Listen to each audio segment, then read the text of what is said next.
启明时声，大家来听。大家好，我是秦碧纯，欢迎再次收看《启明时声》节目。武汉肺炎的疫情呢，到目前为止哦，咱全世界已经有超过200万人是确诊的病例，那么呢，有超过13万人已经是死亡。所以呢，不只是这个疫情延烧连带的说咱的观光产业跟各行各业拢受到影响。所以今仔日呢，咱《启明时声》节目呢，就特别邀请到几位贵宾到咱节目当中，他们大家做伙来探讨面对这一波的疫情，到底呢，咱的政府还有各机关单位各行各业，咱是要安怎来应用？是不是有啥物款好的对策会当来解决这个问题减少对观光产业各行各业的冲击？这波一开始，咱就来介绍今仔日到这波当中的贵宾。首先，咱欢迎的是台南市政府观光旅游局的郭珍惠局长，欢迎您。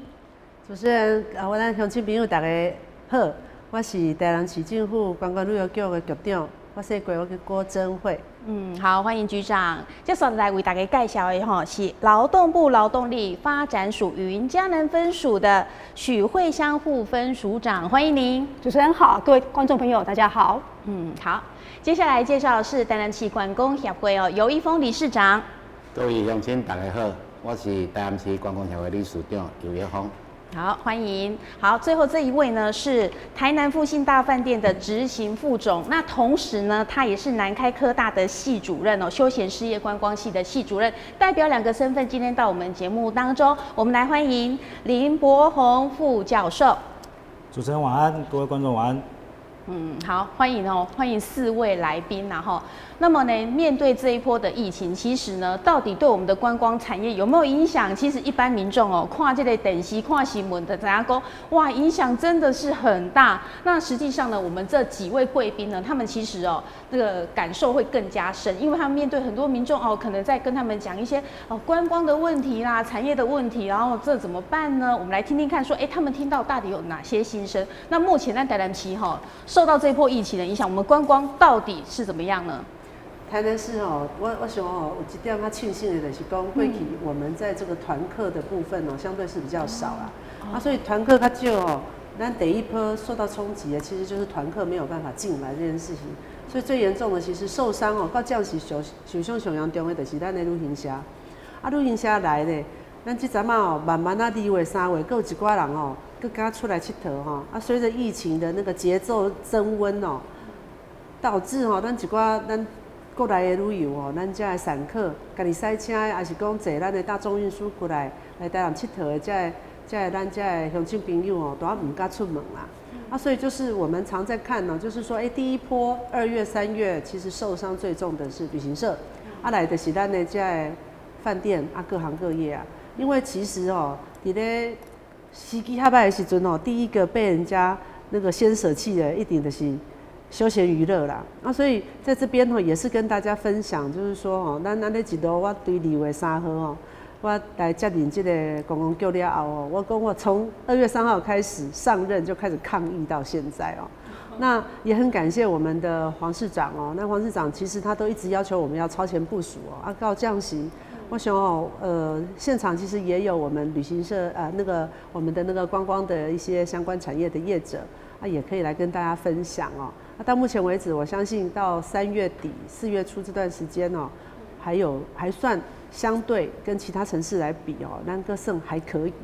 我们台南市都有超前部署，所以说还算好啦对，哇，咱局长就是2月3号当个9林都接到这样子的一个任务非常的严峻的任务啦但是一般看来都觉得说，我们台南市的观光旅游局局长真的是做的还不错真的是让我们就是台南市的观光在全台湾比起来，真的算是好的好，那待会继续来讨论。接下来我们来请教这个副分署长那就恁听到你的了解就是说我们产业方面是不是受到很大的冲击啊？是，依安检班休息的通报来讲我们大概从3月份开始有急速的在增加。那我们云嘉南地区的话，总共到目前为止通报大概有80家是有在做减班休息，那台南市就有59个59家企业有这样的一个通报。那当然，我们看到的除了以前比较多是一些制造业之外，那近期增加的就是可能一些餐饮业、旅行业者这个部分也有增加的状况。那所以我们觉得，这波疫情的影响真的对各行各业都有一定程度的影响。那这部分的话，看怎么样。大家合作来面对这个困境的话，是我们希望后续来跟大家一起来探讨的。对，那这耍的来要来签稿的这位吼，就是登记拢致力在我们的观光推展嘛。那其实吼，可能进前那个 SARS 的时阵，有无得一波啊，后边的这波你来看，你敢有感觉讲，这也是非常的严重吗？其实我个人认为啦这一波的话不亚于上一波啊。甚至比上一波还严重，还严重因为上一波的话，有某些事物没有还继续运作，观光类的还运作。这一波的话，包括交通、美食、住宿、娱乐4大行业都停了，受了相当大的冲击。对，尤其大家最基本讲一句话，命爱顾嘞，其他才有机会。这一次的疫情让人家的感觉好像。有点感觉讲，卖得就可能爱死，那种感觉。所以再加上我们一些防疫上国家中央的那个要求之下，大家有一点会加淡了。所以基本上的话讲啦我甲大家讲的交通住宿、美食类还有娱乐类，全部都受影响。这个不可厚非啦还有一点最严重，我们业者感觉最严重的就是说纾困的问题。纾困。纾困的话，让我们感觉到比较不落实。你像观光协会是属于综合性业务，是。像旅行社、饭店是单一业务。所以我们在综合性的业务之下，感觉会比他们更深切。好，所以李署长感觉讲，这波可能会比顶一届这个 SARS 更还严重，然后就是受到产业的这个波及。那其实因为之前 SARS 的时候，我们可能媒体网络什么资讯没那么发达，然后现在呢，就是说很多资讯我们随手可得，然后大家就会感觉我随时都会当接收到这些资讯，所以对的这个疫情他就很关注嘛，那就大家就会担心说这么严重，那我就会更小心那更小心的话，可能就会造成大家就是说我明天先go然后有一些什么消费的啦，或者是玩的，我尽量不要出门，所以就可能会造成影响啦好，那接下来请教的就是执行副总，然后也是副教授啦，系主任那就学校跟饭店来讲，是不是也受到很大的冲击？是诚如主持人所讲的其实我今天另外一个身份代表算是受灾户啦。受灾户，那也算是双重受灾户这样。是。首先，我现在是在台南复兴大饭店任职。那饭店呢是这一波的一个受到影响的产业之一。那当然就诚如我们郭局长所说的，台南是因为长期在政府的一个规划之下，我们一直致力于那个分众的一个客源的一个行销，所以我们的客源并不会单一依赖单一种国家或地区，所以在第一波的一个整个武汉肺炎的一个疫情影响，坦白讲，台南市受伤应该是整个台湾算相对是最小的。那尤其在第一季，我们这几天刚开完会，第一季结算，我们比去年同期的第一季大概衰退只到10%到15%。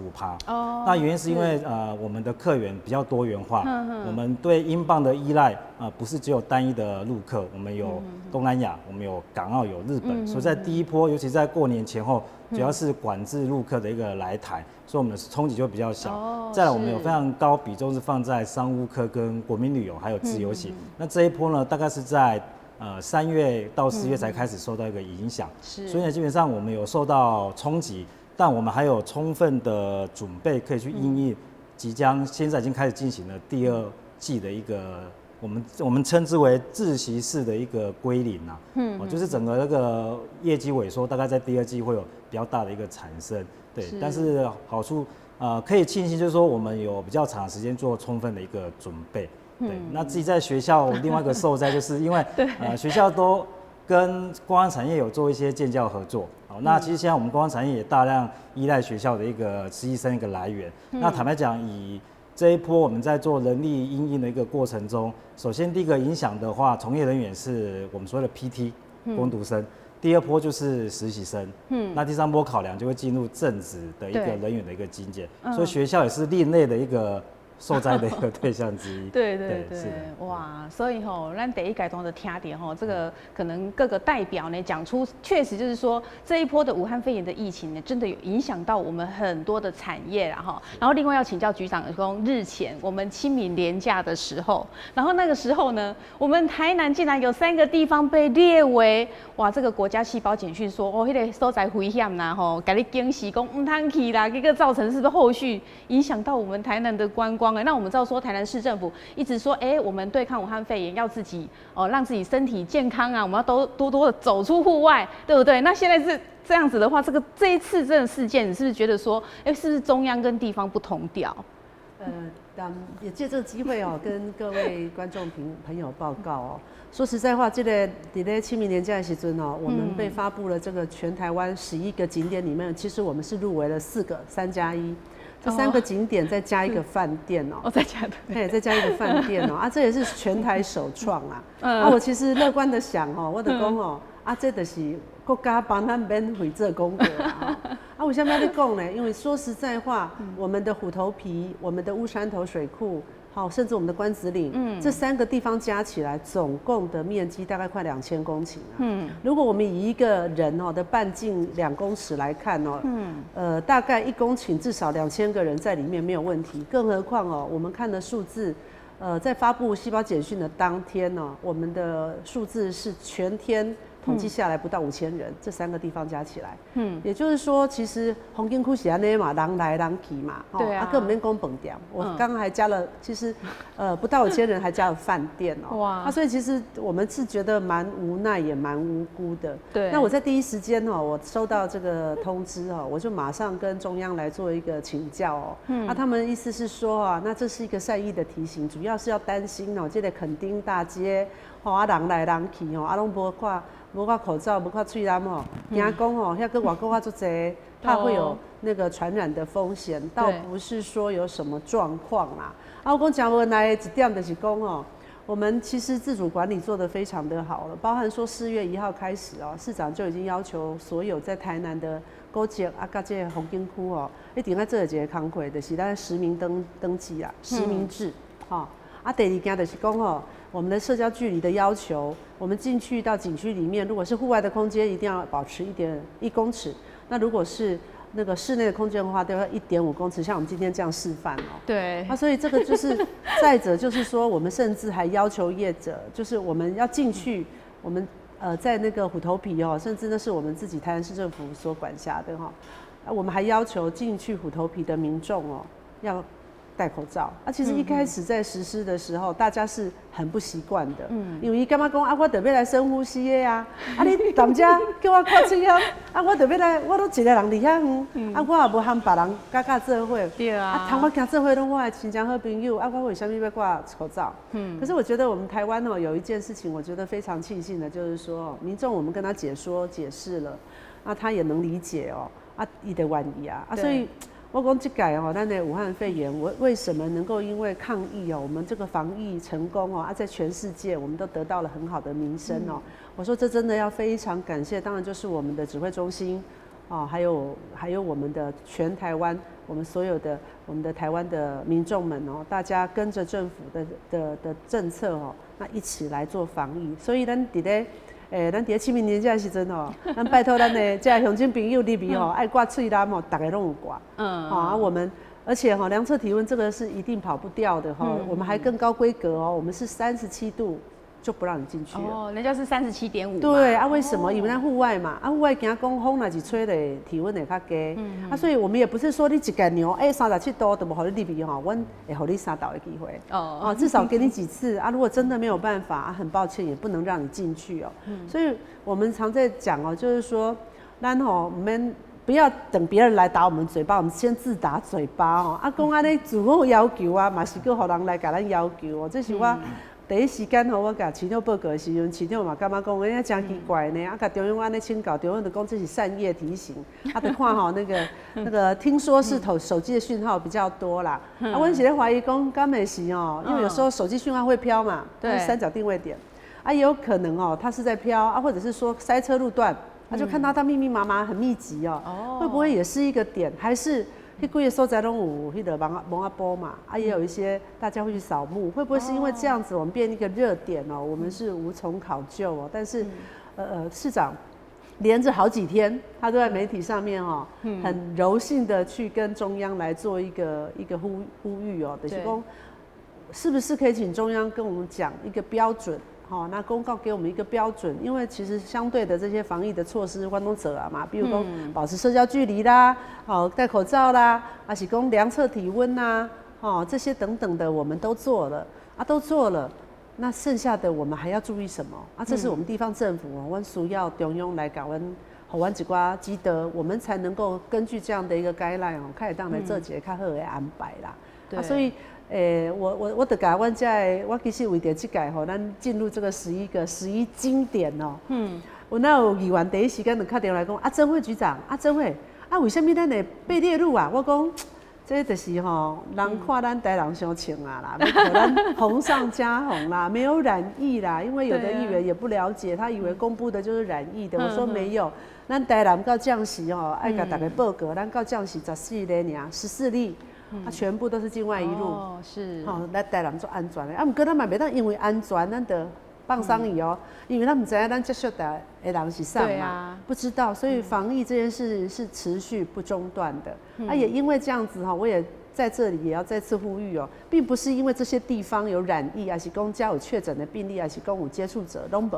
只是讲政府哦，咱中央政府哦。咱做甲做到位的，咱有做一个善意的提醒，对，哦，善意的提醒，啊，遮嘛是拢会使去的哦。其实咱发生迄个代志了后，阮随着卫生局、环保局，啊，咱就随去消毒啊。啊，咱的业者遮吼嘛是做配合的，拢有紧吼，甲一寡措施吼，拢做甲做到位。所以前后我们从发生到后面的那个礼拜哈，我们4、5天内消毒了2次哦。那同时我们也不断的在用新闻稿啊，用那个公开的一些回应哦，让社会大众知道说啊，其实台南很安全，啊这些地方没有染疫。啊，大家嘛借这个机会哦，搁再几次，甲大家搁来做一个报告。对啊，这个真的要好好澄清一下。虽然说11个景点我们中了3个哦，表示我们这个地方很多人爱来，很开心。但是这样被公布，有的人会误会，想说哇，现在收窄的时候可有疫情哦，但实际上不是这样。所以刚才局长也有讲了哦，有请中央说，你要给我们一个标准嘛，因为我们该做的都做了，都超前部署了，对不对？量体温、戴口罩等等，保持距离都有了，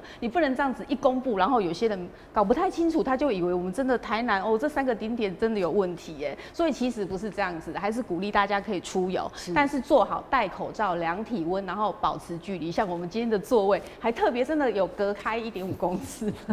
好，那我们接下来要就是说，其实这一次的这个11个景点，很多大企业都是说，你员工去过这11个景点的，请你自主在家健康管理。那我们公司也有特别提醒我们公司的员工，就是说，你自己就要做好自己的防护啦，还没到说自己在家这样子啊。好，那我们来看看理事长，你觉得呢？说这次他这样子一公布，对咱员工的冲击，对不？你感觉讲中央和地方，中央应该是安尼做，有点太过了。我的感觉是这个样子啊。这个部分我们就了解中央跟地方的沟通上哈，还是有一些距离啊。是啊，因为什么？因为他要公布这11个景点的时候，也没有去跟地方政府大概了解一下。对，啊，他只是用人口数就来做公布了。对啊，太过武断。还有一个问题就是说，他公布完了以后怎么处理？他也没有很明确。好像我本身我也是在学校教书，当副教授。教育单位或是有些公司也要让你自主隔离。这样的话到底是对当时候你要公布之前，你要提出来讲说，去那边的话，这些景点以后要做怎么处理，也都没有明确嘛。对啊，你没有明确的话，大家有时候一窝蜂的跑去，一听到的话就一窝蜂的跑掉，大家怕得要命。对啊，啊，像原本有些像我接触的银行啦哈，原本是2个人的哈在上班，现在去的话变成1个人，因为另外一个就是跑去风景区。对啊。到底有没有？他一下子就被关了14天。这样的话不只是让个人呐感到人工刚刚有风台险掉做衰公司也损失。对。对整个社会的那个产能也影响。我是觉得说，中央如果要做任何的公布，有时候要跟地方政府沟通一下。对。了解一下因为毕竟地方政府比较知道现况。中央它只是站在高高的接受信息而已。你像我们看中央在发布一些事情，也是很多事情事后要更正。因为他只是听到报告。事后发现不一样，还要再更正所以我个人认为说，这一次疫情，当然我们台湾的话，在世界上是算顶尖的啦，对，算顶尖，这个不可否认像我个人到目前为止，我不怕境外，我只怕本土。我如果听境外怎么样，我都不觉得怎么样，因为什么？那个都控制好好的，对，都管控得很好。但是本土的就不一样。我只怕本土的。对。所以那前几天的话，那个指挥官说我们台湾都没有疫情，有一个小确幸。对。但是我都有一个小确幸，只要没有本土，我就很高兴。因为掌控得了就好了嘛。在这个情形之下的话，我是希望说，下一次的换假，对。五一劳动节。劳动节的时候换假。应该看怎么处理，做一个事先的公布。如果风景区是不能去的，或是去要注意什么事情，要事先公布，这样才免得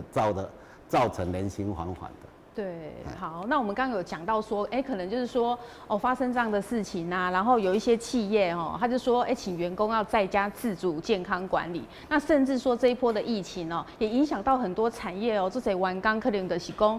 叫你放无薪假啦，或者是说可能工作时数减少等等。那这一方面的话，对于我们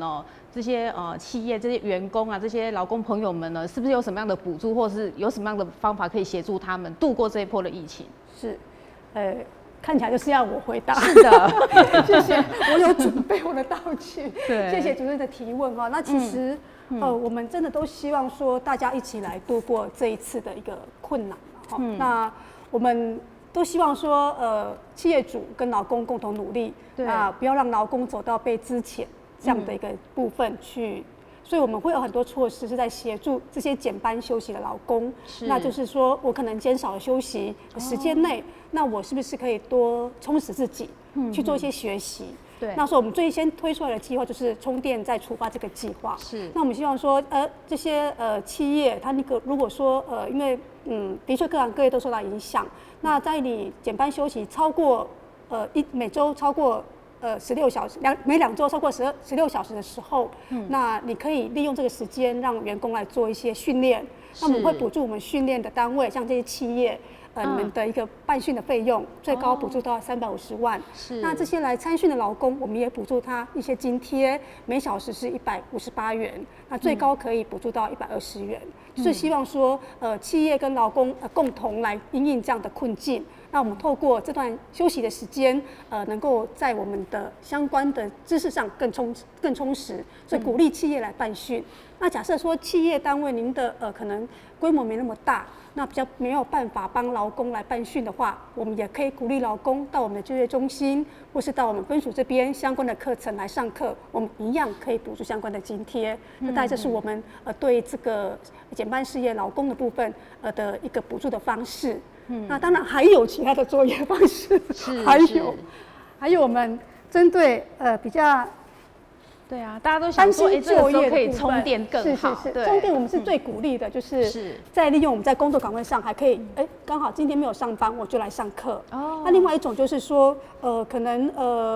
也不方便上课，但是他薪水就是受影响了。那我们就是提供给这些减班失业的劳工，一些薪资的补贴的部分。那我们会补贴到我们这个减班休息，只要是你的期间超过30天以上。这个东西是必须要跟劳工局这边有报备过的。好，那只要期间超过30天，那你每满30天就可以来申请补助，那最高可以补助到6个月。那我们的补助方式就是补助我们劳工薪资的差额，就是跟您原来的投保薪资差额的一半，50%来补助。那1个月最高可以补助到11000元这样的部分。那当然还是希望说大家共体时间，来协助劳工留在他的岗位上，那企业能够好好的培养劳工，不要轻易的让劳工失业，这样的做法都是我们目前在推的部分。以上就这，所以就是透过一些在职的训练哦，就职训练跟一些补助，然后希望说我们的企业不要裁员，对不对？那员工就是说，我不能说我薪水很低呀，都快没饭吃了，然后就是你们会补助这个金钱的部分。我们现在最多的努力都是在希望让劳工继续留在职场里面，不会被走上被失业这一块，因为失业之后要再回到职场，通常都要更久的时间。那对一个家庭跟个人的协助，会觉得伤害会更大，所以我们希望说让劳工能够尽量留在职场上。那这个申请会不会非常的困难？还是说他的手续就是去申请跟劳工局报备就可以吗？劳工局跟他报备减班休息，这是第一个条件。对。那另外就是到我们各的就业中心来做申请就可以了。这样就可以了。对。那至于说企业的部分，如果要申请我们的充电再出发，我们会有专人到场辅导。所以你们这一次其实就是说，希望企业自己可以办这个充电嘛，因为毕竟每个产业他们可能自己的专长不一样，需要的师资也不一样，对不对？对。所以这是真的是蛮棒的，所以有需要可以向你们来做询问，对不对？对。我不知道怎么申请，也可以跟我们云嘉南这个云嘉南区服务中心在这边来做询问。好，那我们接下来听听看啦，就是本身是饭店业者，您刚刚就讲到说，可能你们接的这个客人就是比较多，有商务客等等的，所以你们冲击没那么大。但是实际上，你们听到同行啊，就是你们的饭店业者来讲，有没有叫苦连天啊？这个部分绝对是有哈，因为我们复兴饭店是全省连锁的一个机构，对。那本身我们台北也有2家饭店，他们就是第一波冲击的一个主要的对象之一。就是台北的部分。对，因为他们的客源，我们台北的复兴客源就比较集中在所谓的英镑业者，对，那它的冲击就是最快的，对。那他们的冲击就是属于断崖式的冲击，是完全来不及去做因应的，包括像。我们现在还可以，我刚才在请教副分署长说，我们现在怎么去申请这些补助专案？是因为我们还有心有余力去做这些准备。那像有些业者，如果是在第一波就冲击到，他根本是没有时间去想这些的，因为他就面临的是现金的收入短少、人员的安置，然后生存的一个考量，他根本没办法去想这么多。那你说断崖式的这样子掉下来，那这样有裁员裁很多吗？难免会有一些人力的精简是跑不了了。那之后就是会再看搭配各种公部门的一些计划，再去做调节。所以这个冲击之大，其实我们都有真正去面临到。那其实台南的部分，第2季开始也有类似的一个状况。那比较好的部分是说我们。有时间去准备，来面临第2季的一个考验，这样是哇。所以你们这个行业就是说，所以像局长，像你知道的，我们台南市啊，大概是哪些行业受到冲击比较大？其实就像刚刚我讲到的旅行社哈，因为旅行社是直接就零出团呐，旅行社是一个然后再来就是说像我们的旅馆跟民宿业者，旅馆民宿业者，因为我们的客群我们从以前到就是从大概赖市长的时代我们就把这个所谓的英镑的客人就分众分的也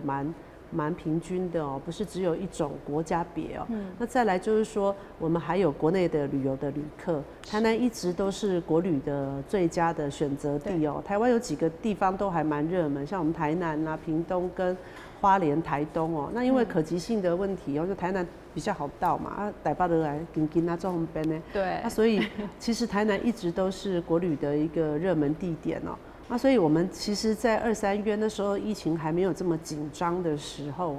我们推了很多的方案那也帮多少其实我们在228的连假，我们甚至在228当天我们的住宿率有高达90%全台南市的一个平均那其实也是创下了一些记录啦。那到了这个4.1连假，其实在那个4月，我记得没错的话是4月4号发布这个细胞简讯哦。然后在4月2号、3号，其实这2天的一个住宿率其实是还不错的，平均起来大概在市区的部分哦，大概还有7八成左右哦。当然，原台南县就是比较那个原县的部分哦，就相对比较不好一点，大概4、5成哦。但是还是在一个水位哦，就是说不能说很好，但是勉勉强强还可以。可是我们在4包简讯一发布之后哦，我们也雪崩式的。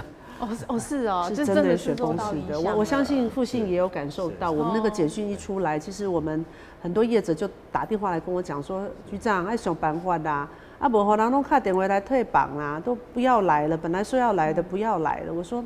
可是这个我们已经对媒体哦，也已经呼吁再呼吁了哦。那民众哦会有一个对未知的恐惧嘛，他就是会。不确定性，他会害怕哦，所以退房这个真的，我们也只能事后再来看怎么样来协助来处理哦。那所以其实从4月4号之后哦，我发现真的是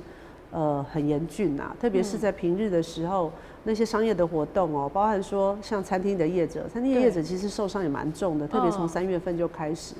就有很多业者哦，他们一直在讲说啊，我们的小吃因为在露天的还可以哦，在户外的还可以。只要是进到那个室内空间去的餐厅哦，基本上就没人可以了，大家都不爱去啊。对啊，餐厅是一个，然后我们的巴士的业者，我们的观巴其实也受到了冲击哦。那我们自己的小港快线也因应这个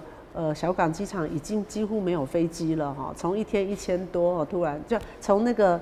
整个掉到哦只剩下10% 左右的一个航运量哦，所以我们也很快的哦滚动式的检讨，我们在4月1号开始也先做了一个停驶的一个动作哦。对，所以其实各行各业都受影响哦。那这里面也有逆势成长的，我也要跟大家报告哦。我说现在只要跟上宅经济哦，对，好像都有一线曙光哦。啊，这个宅有很多面向哦，包含说像我们的 motel。我们的汽车旅馆哦，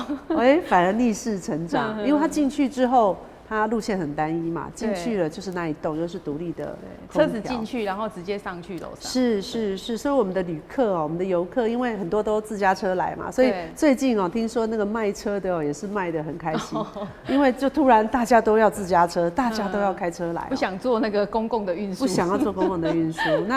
那所以其实有人好就有人不好哦，那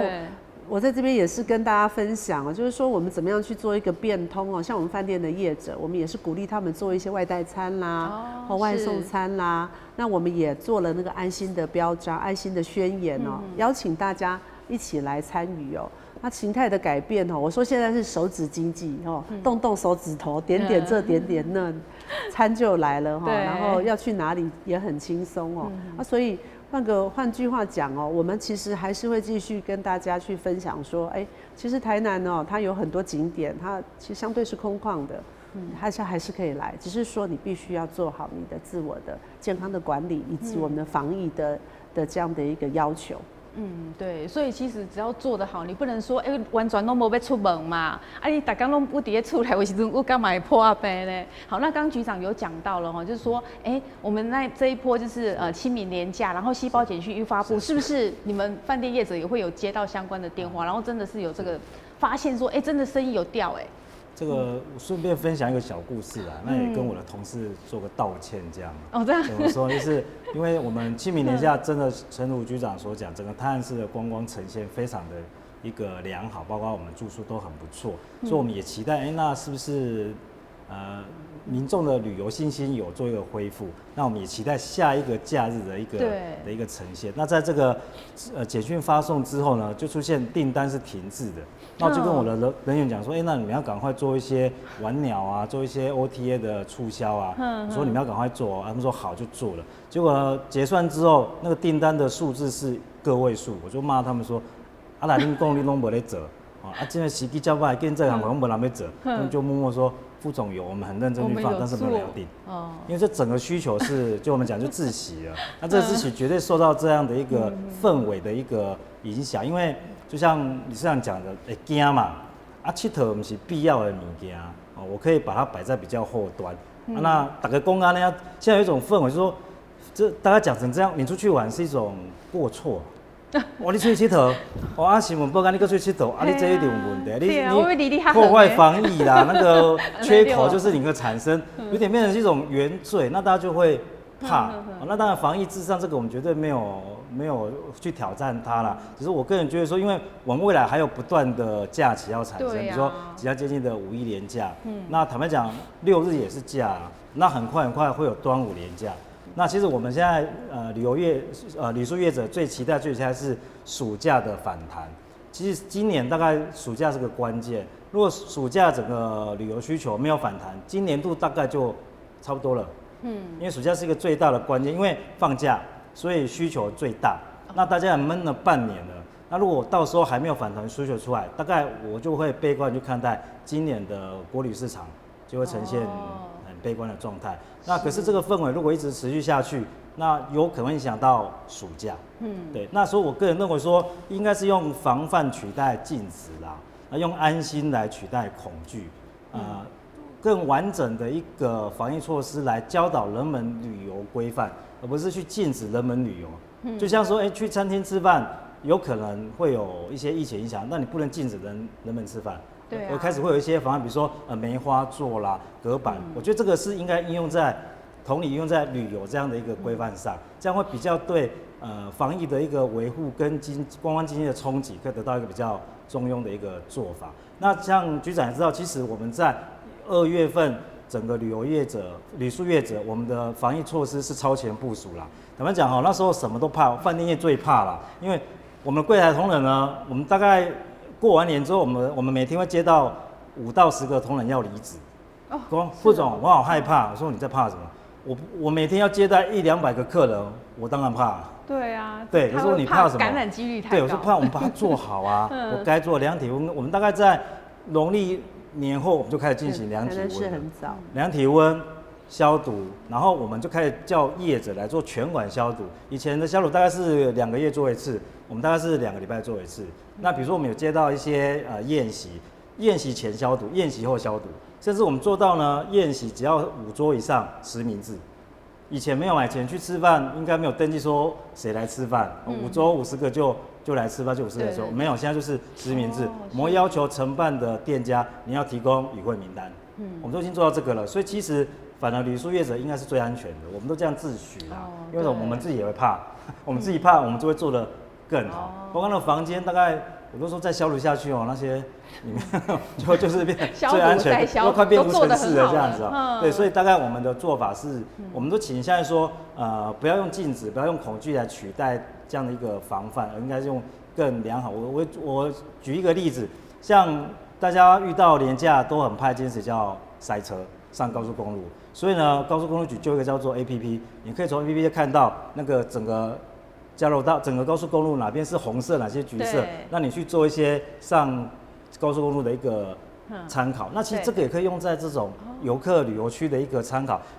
你就上 APP 各大景点、各大地点，你就上这个已经到人数多少，那你是不是这个时候就分流？我先到下一个游客地区，那等到这边人比较少再过来，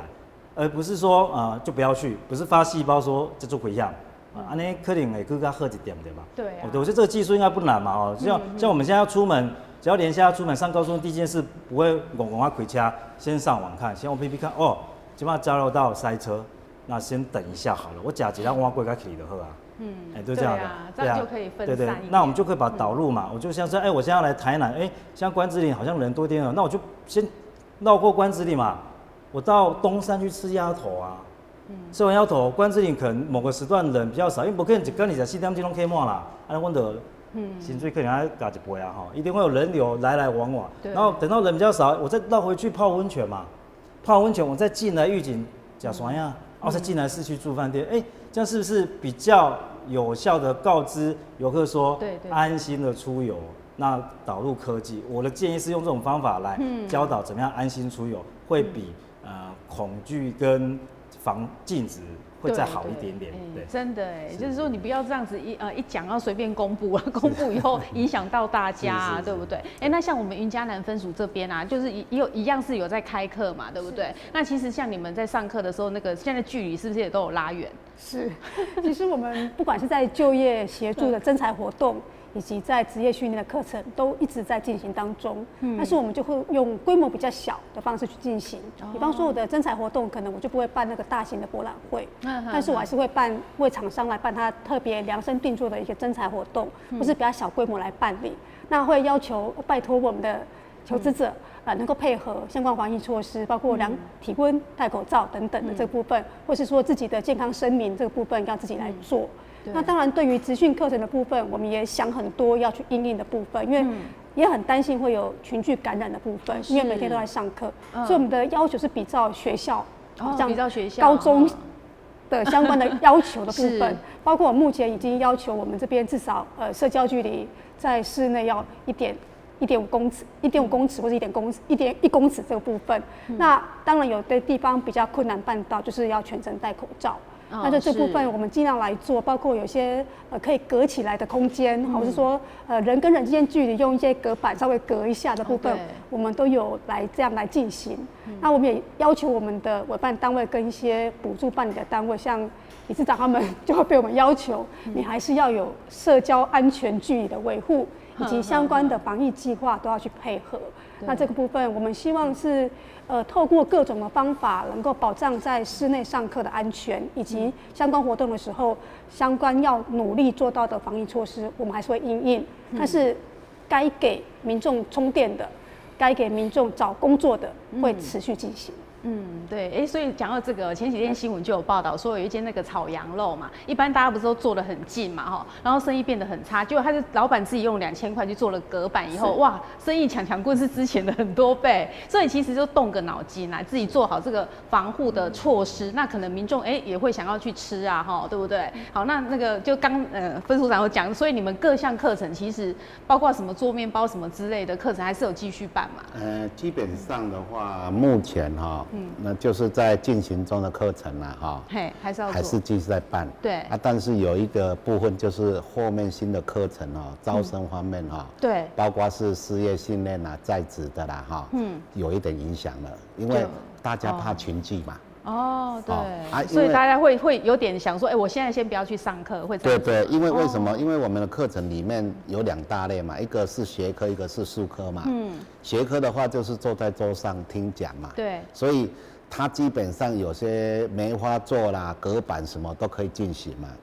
但是你如果像在术科方面，烘焙啦、中餐啦。你顶多是口罩方面的维护而已，不能去做一些隔板什么来影响上课的教导嘛。所以目前有反映到的就是招生方面大家怕群聚还有一点的话就是说，基本上的话，我个人认为啦我个人认为说这一次的，因为我们观光协会是综合体的嘛所以在各行各业都有基本上在这一次中央做了一些补助方法啦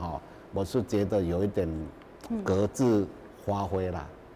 是好像是兄弟上山各自发挥你像经济部啦、交通部啦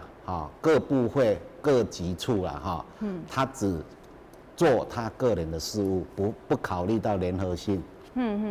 我们打个比喻，譬如说，像无薪假啦，或是说短暂之间的休息之类的啦，这个部分的话，在劳动部来讲，它基本上就有很多因应上的经验了，像这次的话，譬如说交通部观光局，他有做一些补助，但是他只有讲补助。他不想的，不知道到时候是如何收场。所谓收场说，打个比喻，万一，你补助开的课程刚好有遇到疫情，你怎么处理？他就不会了，就还没有想到那边。对，这下子就出一个问题。但是在劳动部来讲的话，他已经失业训练、在职训练这么久了，他都会处理。但是问题的话，我个人感觉啦哈，这个长官对不起哈，那个这一次哈，反而劳动部没有很什么声音啦。就是对疫情啦、业者的接触什么声音上哈比较没有什么，都是交通部啦哈，经济部他们那里是所以我是觉得他这样的话比较不落实啊。因为他们经验不够了。应该采取联合性的跟劳动部做一些联合性的大家共同这样的话，对补助啦、帮忙业者才有切实际啊。是，所以这个我们就请副分署长来帮忙反映一下了哈。是，好。其实因为各部会它都有些主管的业务，那他对他的一些辅导的对象是最清楚的。比方说交通部，他可能会对高观产业这部分，或是像一些旅行业者这部分会比较熟悉。那我们是认为他更能够掌握企业的需求了哈。那这部分还包括像经济部，他可能对一些中小企业，或是对一些我们的制造业等等的相关的产业，他也是比较清楚他们的需求。所以我了解到的是说，都有在倾听大家的声音。那我们希望说，针对企业方面的协助，会比较多是在各部会的部分去做努力。那至于对劳工的要求跟需要的满足的部分，那劳动部这边也会配合所有的单位一起来处理。那所以我们对的是比较广的劳工的部分，就尤其是在可能是因为减班休息的部分受影响的，或是说因为这样的失业劳工，我们会有一些纾困或是相关的补助。那我想是要一起努力来合作啦。那希望说，我们的努力到时候理事长这边会看得到我们的肯定哦。谢谢。是，好，谢谢。好，那我们知道说，目前可能很多饭店里面都会有一些餐厅嘛。那这些餐厅的话，可能这些人像度假局长讲的，可能大家都他唔敢去打假物件。但是呢，餐厅是不是目前听到很多餐厅他们都有因应的措施哦？那像我们复兴饭店这边是不是也有因应的？是，就诚如主持人讲的，因为现在大家去吃饭都有一种莫名的恐惧啦，莫名的恐惧，但这恐惧不知道哪里来，就是有一种恐惧在。那业者我们要生存所以一定要去突破困境。那包括像市府这边也做出很多的协助，像刚才局长提到了安心餐厅这个的一个联合的记者会有开幕，那我们饭店这边有机会去加入。那包括像外带便当、外送便当等等，我们都有推出。那今天这是我们饭店现在推出的一个商品。那这是我们的主厨推荐便当，对，那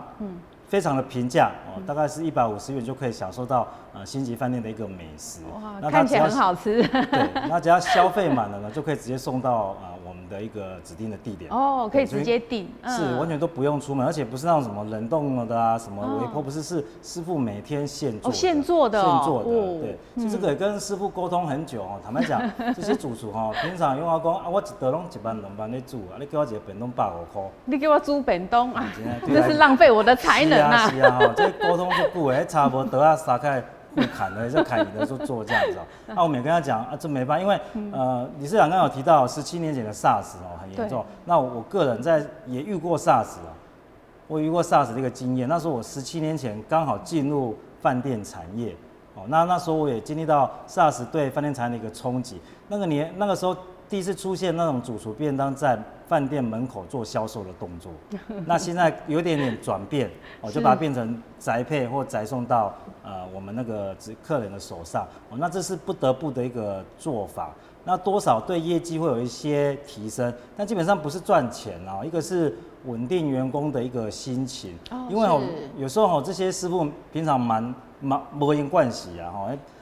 办喜宴30道40道爱拍开那拍会嘛做欢喜的即摆形容一天炒无2个菜伊唔知要创啊呢。对啊。大家走来找我开讲，我讲师真正无代志，伊讲真正无代志怎么开讲？那嫌久会慌，对，那慌他的心情会浮动。比如说我去创业好我离职休息之后，就员工会浮动。那这个呢，就会让员工至少有事情做。那其实也是另外一种行销手法，让更多的客人，他以前可能说我不敢去饭店用餐，为什么？因为单价一定很贵，对，高贵很贵，我踏不进去饭店这样的一个门槛。那透过呢我们美食的外送，那这是便当一个，像我们其他的一些人气商品，像我们复兴饭店最有名的萝卜糕一些港点烧麦，我们也都有外送的服务，也都有外送，对他就可以吃到说啊，原来我花80块就可以吃到星级饭店的萝卜糕，以前根本不可能嘛。对对。那会进而去记得我们饭店的一个美食的商品。那等这波疫情和缓之后，他会因为这样再回到我们饭店，走进去我们饭店的餐厅，享受这样的一个氛围跟用商品。所以我们就鼓励我们的师傅就说，可以这样拿哈，这是你的未来。未来就像我们分专讲的，我们现在在充电嘛，便当也是一种充电。你把便当做到跟做菜一样美味啊，这是你的港呼啊，所以我们就鼓励师傅这边去做变化。那我们这边有大概4到5款，那反应都很好。那我们也一样跟平常菜单一样，我们会再做变化，再做变化，就是让师傅厨艺不要荒废，然后更多的一个消费者可以知道饭店一样有提供这样的一个商品。对，所以这对于民众来购买是好代志哦，用很平价的价格可以吃到这个餐厅主厨是啊，他们做的现做的哦，而且是一样的料理，对不对？是用很平价，然后你平常就可以品尝到，没办。好，那我们在节目的最后，局长因应下一波5·1劳动节这个连假，有没有什么样的措施？我想我可以用一个例子来呼应一下，就是说刚刚其实几位来宾也有谈到的议题是我们也是希望说能够当做一个前哨站测试啦因为我们在这个梅岭其实马上就是赏萤的季节4月18号就开始了那我们今年呢不像过去我们没有办法去大书特书搞来说啊，今来送今来送，每年那个灰金菇都水的没有办法。但是呢，我们可以做什么？我们不取消它，因为黄市长一直认为我们要做一个负责任的一个行政机关要做一个负责任的政府所以我们把它做一个为了防疫。我们用防疫的这样的一个大前提我们来做一个整个的赏萤的规划。那过去呢，其实那是一个礼拜6日大概3-4千人、4-5千人上山来看那个萤火虫，这是跑不掉的。对。那我们这一次呢，就是我们就试行就是用分流，然后分时，而且我们还实名制，你必须要线上。要先报名你没有报名呢，你不可以上山，你不可以来看你可以上山，但是你不能够来我们的五龙步道来看这个灰金菇萤火虫所以呢，实名制要落实，然后再来就是说我们的分时分流的制度，因为我们把时间错开来了，我们第一批是在4点半到5点半，第二批是在6点到7点，总共2个梯次那同时呢，一个梯次限定500个人那这样的好处就是说，我们也希望当大家乡亲朋友当知影其实最好的防疫不是说你都在厝里没出来，最好的防疫的是你知道有一个措施，你也知道怎么样保护你自己。对。那这样子一个安全出游的前提之下，就像我们刚刚的副总有讲到就是怎么把那个惊心变安心对。我们不要再恐惧我们把这个美好的这个景色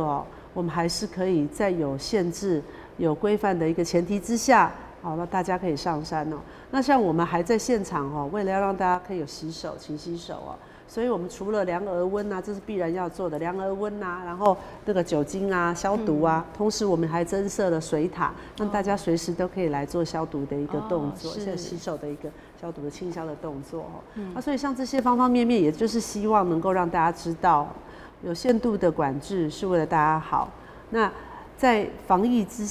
大前提之下呢，我们还是期待说大家也不要因为这样子而得了这个恐惧的这个忧郁的心情对，你还是要出来走走看看，然后来消费，来餐厅里面。如果说真的你觉得说我不爱去餐厅有疑虑那买到买夹便当今嘛加在星级饭店我在一到任的第一个礼拜我就办了一个星级饭店可以有外带的一个便当然后我们陆陆续续也在做一些相对应的安全的一个安心的一个措施那就像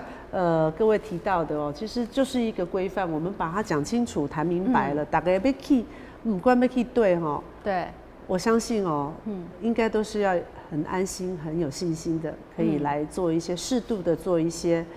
调剂的一个动作不要说规刚刚困在厝对，我买环乐工就像我跟卫生局我们在开会我也会担心说大家都困在厝该心理上面哈，对啊，会有一闷出些病啊。对，真的我们也担心的多啊，一般多没穿开哈，还不是他业绩没穿开，人买没穿开啦，所以我们是想哦，是这样以这样的一个前提哦，那5·1的部分，像我们在虎头皮、关子岭哦，还有包含说乌山头啊，我们特别这几个景点哦，经验的经哦。经典哦，我们有设置了一些包含说车辆的一个流量的一个管制，像这个虎头皮的话呢，我们本来有800台车可以来停哦，我们现在把它控制在150台车左右，让你来停车哦。那其实这就是在控制人流了。那乌山头也是哦，我们就把它对半砍，把它停车位哦对半砍，那也希望就是说让大家知道哦，其实。不管是不是 APP 来得及哦，我们至少我们在这政府在现行哦，管制上面我们先做到位了。那后续呢，有一些科技的方法，一些比较智慧的做法，我们也希望能够陆陆续续来带给大家更方便的一个生活。在防疫之下，大家还是可以轻松的做很多的事情哦。对，没错，所以做好超前的部署哈，大概出门哈，然后再加上科技的辅助，应该是可以安心一点啦哈。好，来，我们请那个福芬署长帮我们做个结论。是，那我想我们希望尽一切的努力，让我们劳工留在职场上，所以我们会有非常多的一些协助措施。最后要再利用一点时间，介绍我另外一个措施。是。那我们另外呢，最近还有推出一个安心及时上工的计划。那这个部分是提供给我们公部门的工作机会，给我们一些可能是比较非典型的劳工，他可能平常是打工族的，或是部分工时的，那可能现在也减少工时了，那也可以来利用这个公部门提供的临时工作的机会。像我们台南市就提供了1000多个这样的工作机会，那1个月最多补助80个小时的工作机会。那欢迎我们所有的劳工都来运用，真的是要尽一切的努力，让我们的劳工留在职场上。那以上相关的一些服务，我们都可以经由这个 QR code 是来提供给大家。那真的是希望大家来运用，我们各就业中心随时愿意为大家服务。谢谢。好，来理事长。我个人认为说这一次防疫上啦，我对中央是有信心的啦，因为毕竟它确实有做了一些效果出来了。我希望说各位乡亲可以利用这个时候可以充电一下对多增加自己的本身的能力也可以顺便捡个便宜去买个星级便当很便宜对也不要老是待在家里，也是要到我们的风景区是走一走，这样的话让我们很圆满的度过这段时间的冲击。谢谢。好，最后请副教授。好，那今天也是很开心有这个机会来节目中分享我们的心声哦。那其实防疫至上，这是绝对我们遵守的一个理念哦。那我相信各行各业，包括我们旅宿业，绝对有做到超前部署的这样的一个防疫的一个作为。那其实现在我个人反而认为是最佳的一个旅游时间。为什么？其实我们防疫真的做得很好。我们现在所有广告都有一个 slogan 嘛有政府在最安心嘛，那我们大家相信政府。那再来，其实现在所有的观光产业都是出清大拍卖啦，所以现在出来会得到最好的一个消费的一个费用。再来呢，现在的其实消费品质也是最好的，我家这人比如说像你现在来饭店吃饭边排队啊，没人边排队所以其实现在反而是最好的出游时间。一个捡便宜，第二个因为人没那么多，所以服务品质是最好的、最合理的。那因为大家都很谨慎，所以是最安全的。对，所以我说呼吁说我们的一个民众就不用担心，因为相信政府，那也趁这时候出来，绝对是最好的一个旅游时机。对，好，谢谢。所以大家做好防疫的工作，其实这个观光旅游还是可以去进行的啦哈。好，再次感谢4位贵宾到我们节目当中，谢谢。马感谢观众朋友收看《CBC 下节目》的底下各级段落，那再会。